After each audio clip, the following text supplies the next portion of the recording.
the mid-1960s to the 1970s. This is one of those made-for-Hollywood moments. Chet involved in a drug deal gone bad, and there are a few versions of this story, has his front teeth broken in a fight. Chet had to relearn how to play trumpet again, this time while wearing dentures. He disappeared off the musical map for 5 years, working at a gas station. She Was Too Good to Me, released in 1974, was considered Chet's comeback album. It does suffer from a little of that CTI production, schmaltzy strings, and electronic piano.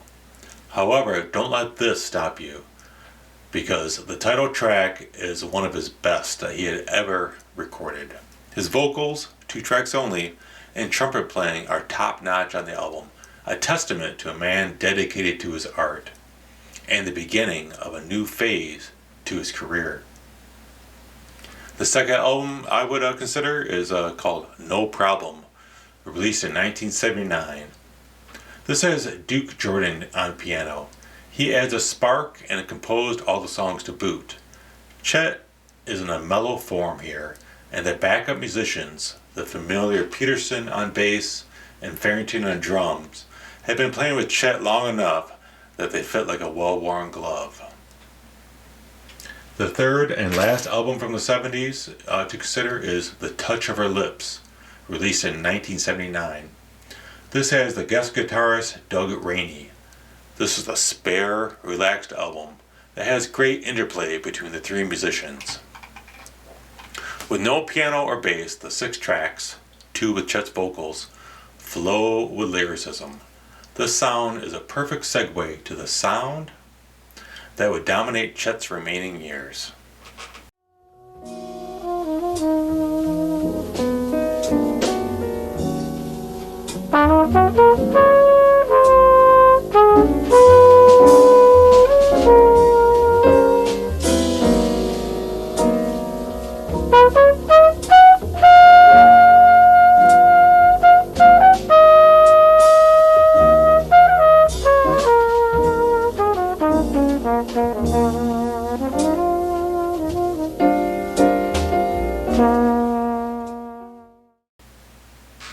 The fourth and final era that we can talk about here are the 1980s.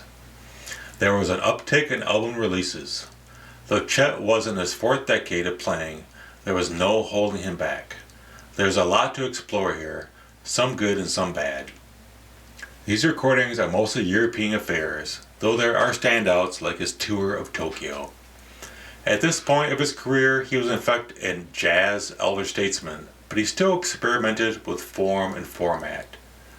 Chet sadly died in April of 1988, either falling or pushed off of his hotel balcony. He however left a legacy of trumpet music that continues to inspire.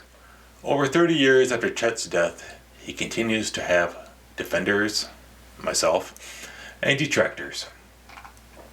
The first album to consider is Broken Wing. This is what I call a standard Chet Baker album from the era. A strong quartet where each musician gets a chance to breathe. Sometimes it sounds as if Chet has stepped out for a smoke break since the spotlight is not always on him. Nonetheless, this is a strong album with medium and low tempo songs. There is even a vocal track for fans of his singing, a sort of all-around crowd pleaser. And please, it does. The second album is Diane, released in 1985. This is a haunting and stripped-down duet with the pianist Paul Bley. One of my personal favorites. The songs on this album are so personal that they almost hurt. The keyboard playing is just fantastic. The way Bley supports Chet and the trading off of solos makes this a real musical treasure. Chet plays with a real soul here, a perfect distilled form of the latter years where the melody dominates over trumpet pyrotechnics. The last album I would consider, if you're a fan of his vocals, is Chet Baker Sings Again. By this time, Chet's voice wasn't at his best. His singing is soft, almost a whisper into the microphone. The tracks, All vocals with some trumpet playing are old standards, but sung with heart.